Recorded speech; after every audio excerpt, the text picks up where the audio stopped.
Peace, everybody.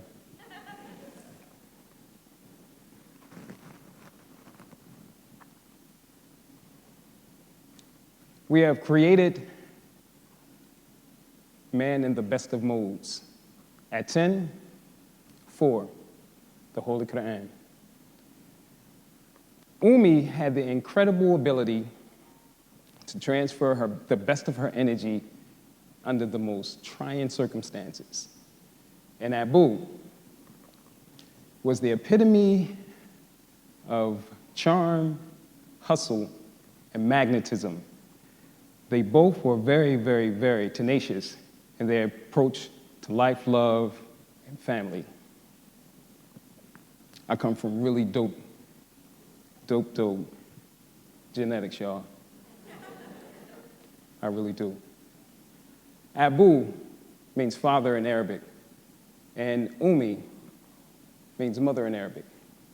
Umi, Margaret Betsy Penny Brown Willoughby, was the eldest of 12.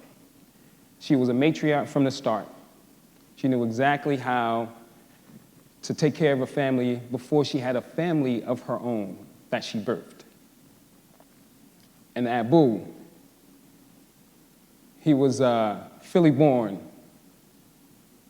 rough as nails, middle child. He was a lovable rebel. I come from one of 8, third youngest. I'm one of the top 3 with a really, really shy smile on its face. So Umi was incredible on how she brought creativity to our household. From the way that we spelled our last name, it's 3 syllables, 10 letters, W-I-L-L-O-U-G-H-B-Y.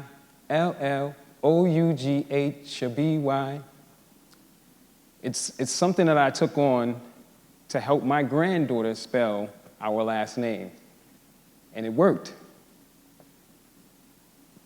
Abu, because he had so many mouths to feed, of course, he was a hustler.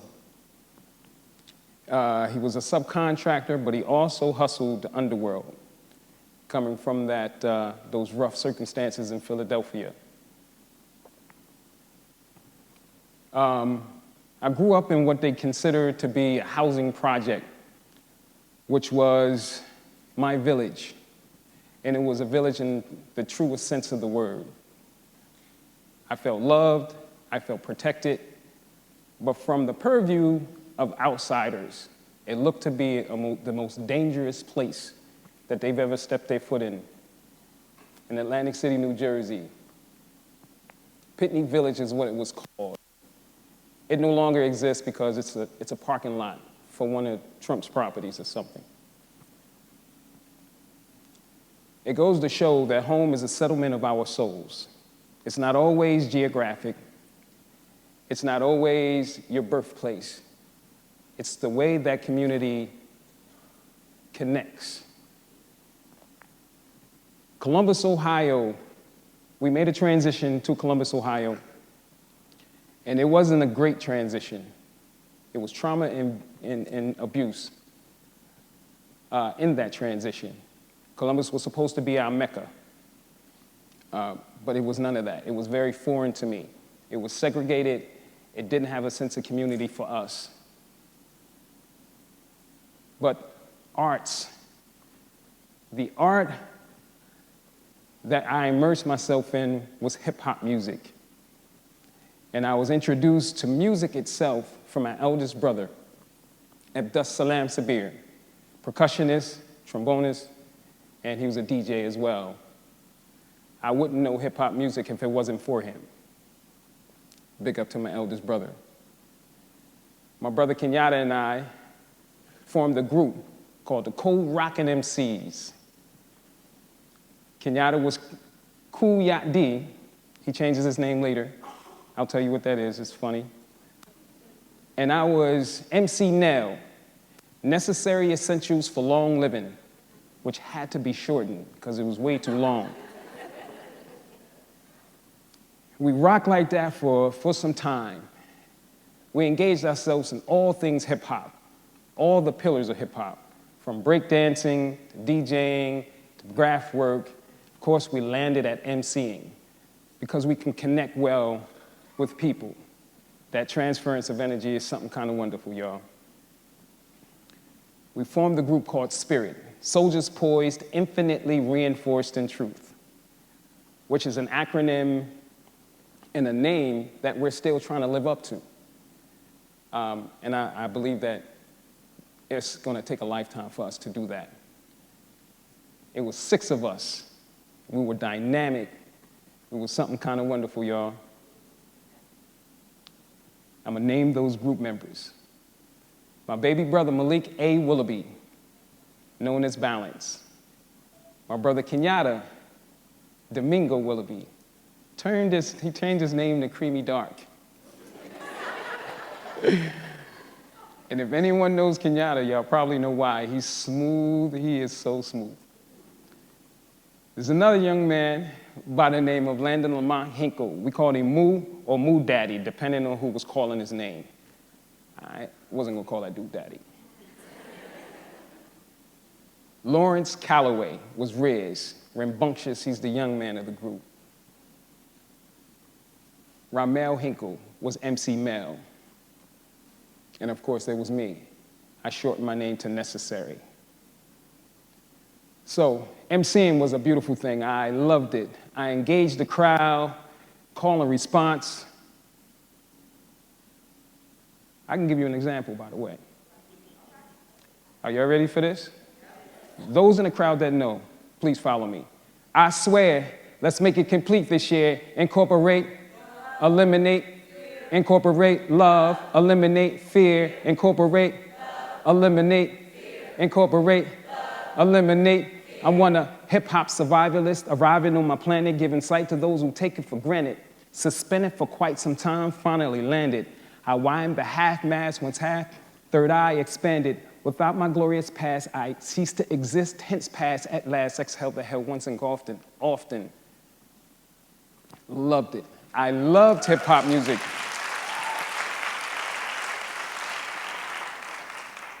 Literally, totally immersed in hip-hop music. But there was a call, there was another call, and it was the underworld.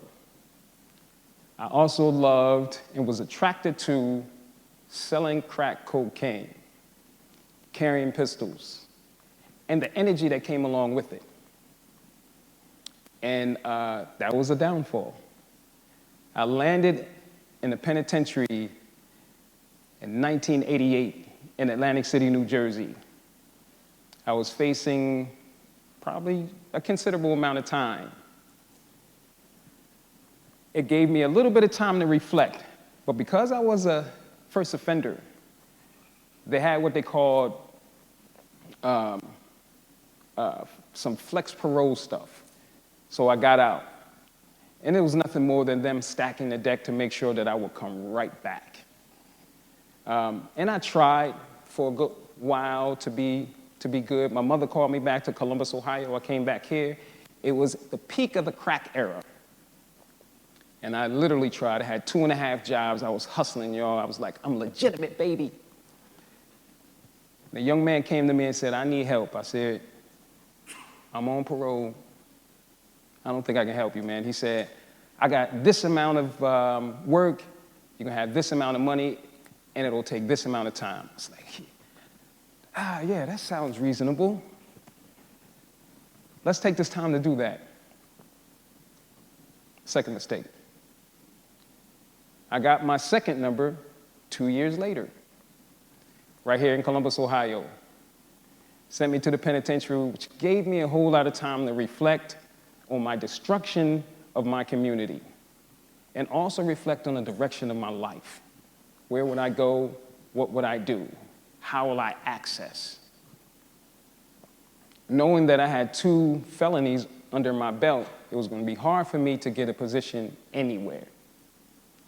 I go back to Atlantic City because I have to serve out the rest of my parole time, and I land a job at Trump Castle. Yay, Trump. Trump wasn't for ex-offenders. He was for a tax break. So I was a number again. I fell in love with hospitality. because I think we are servers by nature. Our human nature is to serve. We are made in the best of modes. The Creator is the best of servers. So I get a little bit of that, and I get an opportunity to serve. I fell in love with it. Our neighborhood father, Frank Allen Hinkle, we affectionately called him Papa Doc. Papa Doc helped us to critically think about our life steps. And also, he introduced us to a plant-based diet. And we're talking about the early 90s, where you would go to a restaurant and all they had was portobello caps and maybe some twigs for you to eat. It was very few, it was limited.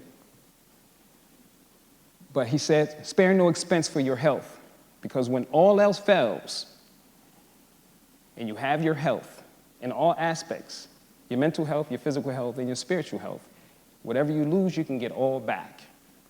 So spare no expense for that. And he says, make sure that you put the best of what the Creator has given you into your body. So your best approach for that is a plant-based diet. So why not? I became a vegetarian in the early 90s. Big up Frank Allen Hinkle. He set the course for something that I didn't see coming. Which brings me to my aunt, Ivy Brown. We call her Aunt Butter. Aunt Butter was very intentional about how she cooked food. She had a process. She took her time. She was very intimate with food. She got that directly from my grandmother, who would often tell me, your spirit has to be in a certain place before you even pick up a knife to cut anything, before you put anything into a pot. So your spirit, if it's not balanced and calibrated, you better pull back and get it together. Because most often when you're cooking for someone else. So you have to make sure you inject love into what you are cooking. I don't care what it is. If you're cooking the best of what the Creator gives you or the worst, love has to be the first ingredient. Speaking of ingredients, y'all, my first few words came from the Quran. So we have to have a huge dose of God in us. That's our first recipe. That's first line item on our recipe. The next thing will be our foundation, where we get our influences from. The next will be, of course, our community and our family. Next will be, of course, we have more influence. So in order to execute a dish, you take the best and sometimes the worst of your ingredients and your greatest intention, so that you can create something to transform yourself. That transformation happened with Willoughby Soul Veg. Willoughby Soul Veg was not my vision, y'all. It was Malik A. Willoughby, the super genius's vision. He woke up 4 o'clock one morning and he said, hey, yo, I had a dream. We had Willoughby Soul Veg, which was all vegan. He said, here's the caveat. The first menu item has to be curry cabbage. I said, oh, okay. Let's talk about it. I see it now. It's the willow trees, and he got very detailed in it. So he said, I'm gonna charge you with this vision. You gotta pour love into the food. You have to affect the community in a different way. You know exactly how to destroy a community. Now know how to reconstruct it. So this creation has to make for a better transformation of yourself and what you put into the world. God bless my brother Malik A. Willoughby. But it didn't happen without a push. The push came from Sherry J. Neal, my girlfriend. If I didn't have that push, more than likely, it would be a concept that we would sit on and just think about and talk about.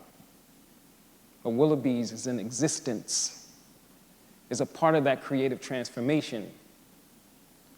And it's much bigger than the Willoughby family. I've been able to wrap my arms around a community with food in an area that's underserved. 3 conditions plague this particular area: diabetes, hypertension, heart disease. And that's what I want to tackle. It's going to be a hard tackle. And I never played football, y'all, and I probably won't. But I'm up for the challenge. I want to continue to transform. This is the manifestation of that transformation. It's our pop-up location on 17th and Mount Vernon, which again is bigger than us. There's 3 brothers, those 2 other brothers that's sitting there are my younger brothers. We are the legacy of Willoughby Soul Veg, but it's much bigger than us. We want to impart that legacy onto the community. We want to continue to create, to transform. My question to most and all of you in here: what are you going to create to transform?